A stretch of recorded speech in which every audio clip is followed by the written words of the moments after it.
Hello everyone and welcome back. So in this video I'm going to share how much money I spent in a month living in Shanghai. And I'm gonna choose a very standard month where I did a couple of things, and during this month I didn't leave Shanghai, so there were no big travel expenses. Okay, first I did a search online on how much people in Shanghai make, and it seems that the median salary is around 7,000 yuan per month, and the average salary is 12,000 yuan per month. And different salary ranges can be seen in this picture here. So Shanghai is one of the cities with the highest salaries in China, so as a result it will also be one of the most expensive cities. So other cities in China will be cheaper. Okay, let's start. So my total cost for this month was around 11,000 yuan, and I'm going to divide this into three parts, which is rent, daily expenses, and then subscriptions. Okay, let's break it down. Let's begin with rent. So I rented a 28 square meter, fully furnished, one-bedroom apartment for 6,000 yuan per month. And I rented it for 3 months, and I had to pay it all at once. And water, Wi-Fi and electricity all included. And the location was also very central, which made it very easy to get around. And I searched online, and it seems that the average rent for a one-bedroom apartment in Shanghai is 4,000 yuan. So I am spending a bit over average. And I also want to say that I lived in a very old building, and my only complaint with it was that the sound isolation was very bad. So during the night I had to sleep with earplugs most of the time. For example, it gets very loud when it rains. It's almost like there are no windows. So if you want good sound isolation, then my recommendation is to go for the tall apartment buildings because they're more modern with better isolation. That's what I'm gonna do next time. Next, let's talk about daily expenses in China.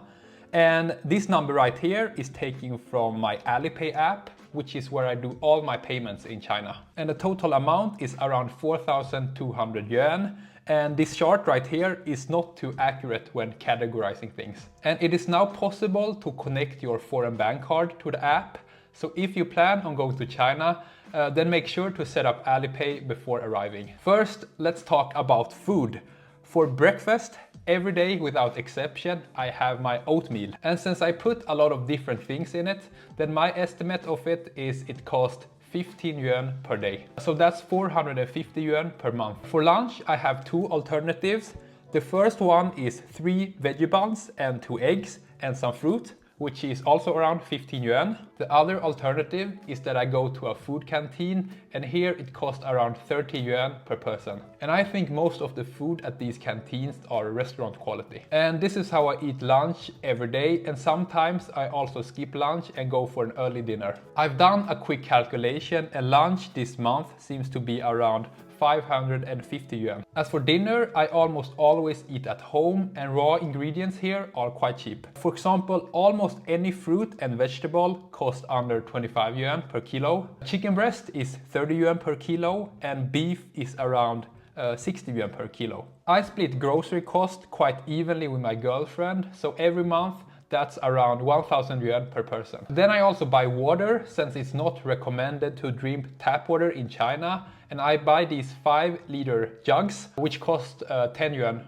each. And I think I buy 20 of these every month. As for going out for dinner, I went out a total of 3 times this month, and each time I spent around 200 yuan. I ate dim sum twice and normal Chinese food once, and mostly I order very basic things. I also tried omakase sushi for the first time, but my friend paid for it.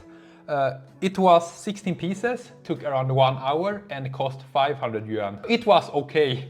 I don't know the next time I will try it again. So in summary, all my food expenses during this month adds up to around 2,700 yuan. Next, let's talk about transportation.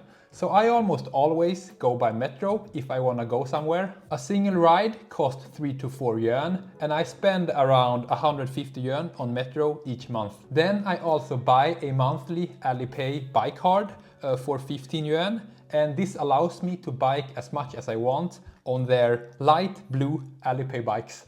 And you can buy the card directly in the Alipay app, and most of the time the bikes are good. So I don't like to take taxi here in China, and the reason for that is because there is a high chance that the driver is a smoker, and then the car is gonna smell bad. And total cost for transportation this month was around 200 yuan. Okay, next let's talk about activities and shopping. For my gym membership, I pay 150 yuan per month. And the reason why I choose this gym is because it's very near my home and it has all the things needed. And since very few people go to the gym in China, I more or less always had the gym to myself. And there are a lot of these small gyms in Shanghai where the cost is around 200 to 300 yuan per month. I did also try a high-end gym 2 times for free. And these gyms, they cost around 1000 yuan per month. Although it is a bit more expensive, I think it is still worth it. Because the gym is very clean, it also has very good views, it has a nice sauna and showers, and they also give free towels and clothes to use. Also, there are a lot of attractive people there, which can be good for motivation. So my biggest expense is a monthly piano card that costs 800 yuan. And piano is quite big in China, so I just found a piano store where I can practice. And this card allowed me to play as much as I wanted, and I went around 4 to 5 times every week. And each time I stayed for around 2 hours. As for clothes shopping, I bought a hat for 80 yuan and that's all. I think I have really mastered the art of not wanting to buy clothes.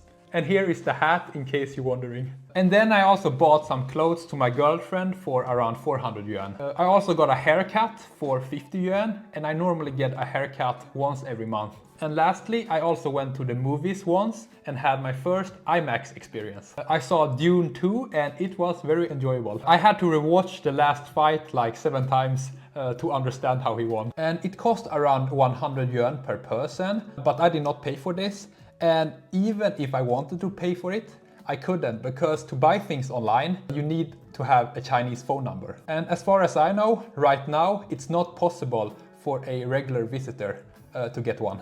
Then there are a lot of random small costs, and add this all together, then I spent around 1,500 yuan on activities and shopping. And the reason why I don't spend that much on activities is because the main things I like to do in China are mostly free. For example, like walking outside and looking at things, stay home and work, or play some Switch. So I would like to say that it is very possible to have fun while also having low expenses in China. Next, let's talk about subscriptions. First, for phone and mobile data, I spend $11 per month and then I get 3 gigabytes. I use a company called Airlo where I just download their app and then I buy an eSIM card. And this is something I can highly recommend if you plan on visiting China or any other country. It's easy to set up and pretty cheap, and you can set it up before and then it will activate automatically when you arrive. Since it is China, you will need a VPN to access, for example, Google or YouTube. And for that, I use Astril VPN. And I've tried a couple of others like ExpressVPN and NordVPN,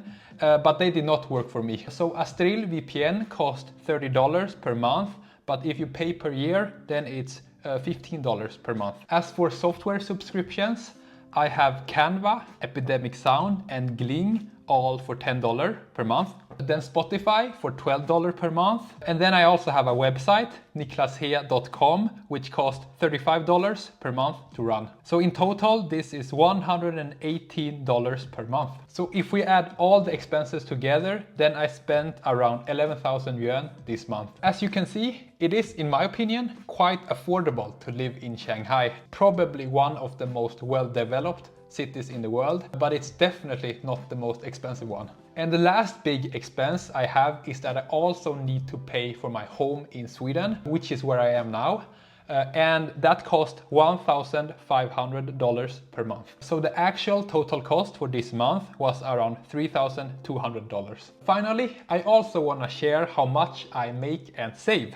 So my net income as a software developer in Sweden, meaning how much money I get into my bank account, is $3,100 per month. And out of these, I'm normally able to save $1,000. So this month, I actually did go negative, because that's what happens when your only income is a 9-to-5 job and you want to live a little bit. Okay, that's the video. Hope it was helpful and somewhat enjoyable.